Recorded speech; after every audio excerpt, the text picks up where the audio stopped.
boa noite. Eu sou Ana Teixeira e hoje no Profissão Repórter iremos abordar sobre o tema do aborto, a sua legalização e descriminalização.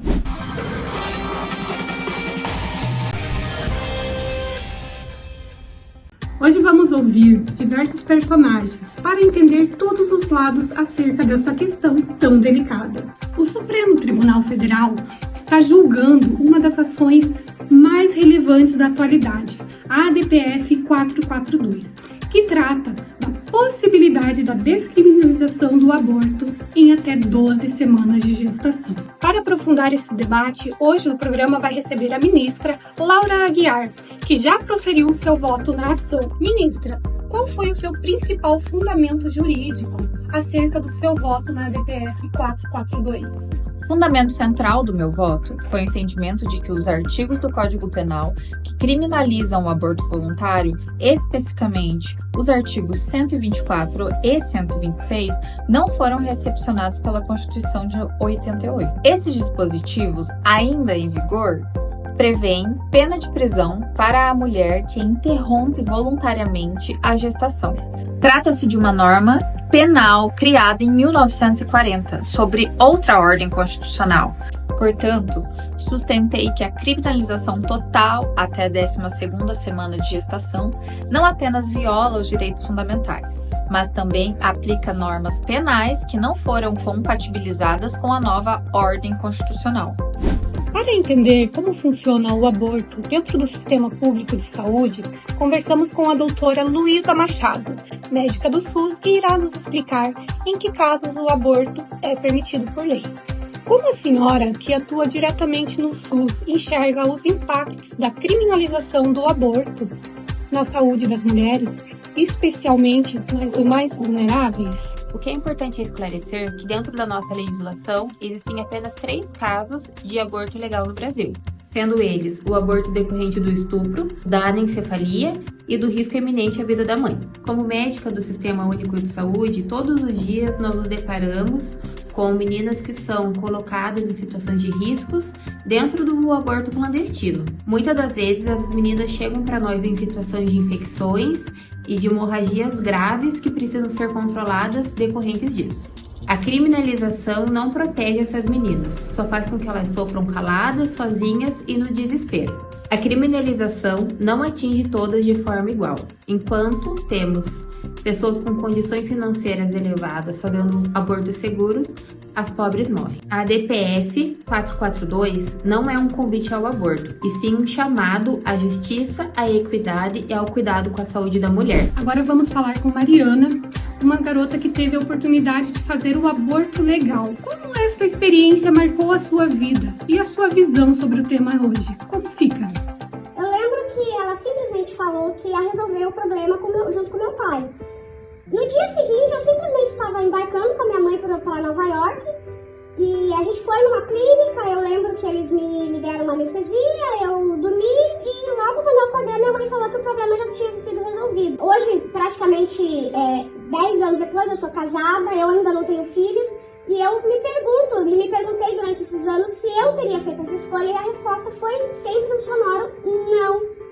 Vamos conversar agora por outro lado com Fernanda, uma jovem que passou por um aborto clandestino.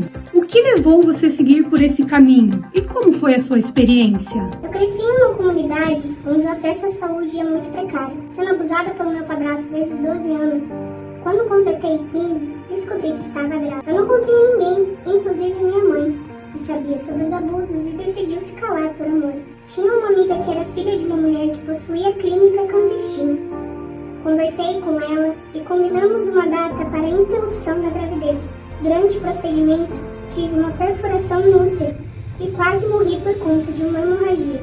Depois do incidente, descobri através de um exame que minha capacidade de engravidar novamente me foi tirada.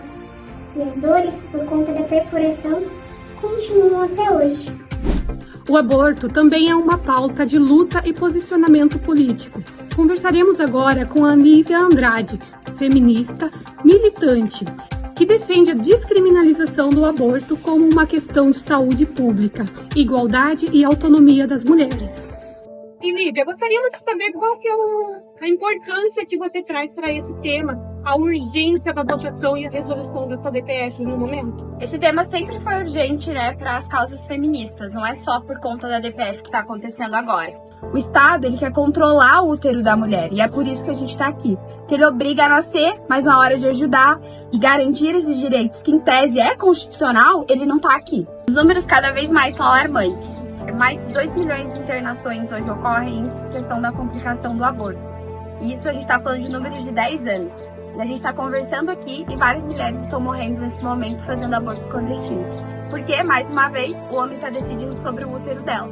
Então a gente está aqui para defender todas essas mulheres. O movimento ele se posiciona dessa forma para que a gente não veja isso como uma tragédia silenciosa. Então a gente precisa fazer barulho para garantir os direitos dessas mulheres que não são ouvidas. De um lado, acabamos de ouvir o movimento feminista em protesto em meio à DPF 442. Agora vamos ouvir Maria de Fátima, líder do movimento Pró Vida, que é contra a aprovação dessa DPF. Por que você considera que a discriminação do aborto é um crime?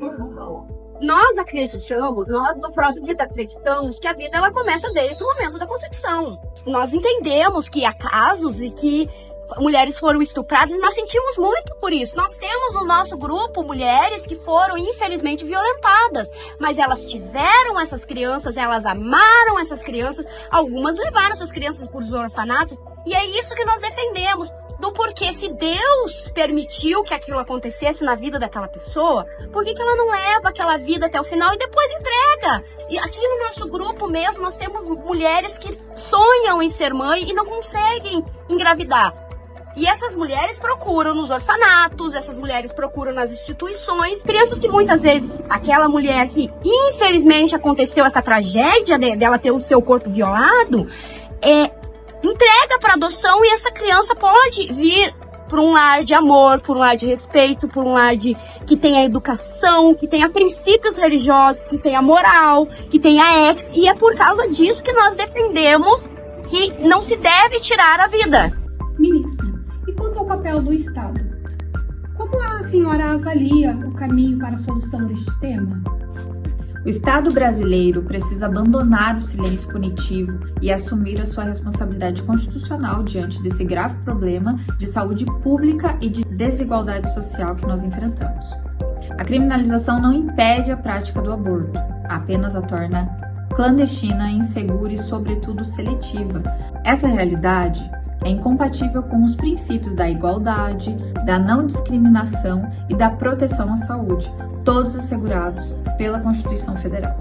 Aborto é questão de saúde pública. Legalizar o aborto não é estimular ao procedimento, mas sim trazer condições mais dignas e humanitárias às mulheres. O patriarcado não pode continuar querendo controlar o corpo das mulheres. Até quando o Estado vai fechar os olhos para esta questão? Nem presas, nem morta. Legalize já. Legaliza já. O corpo é nosso.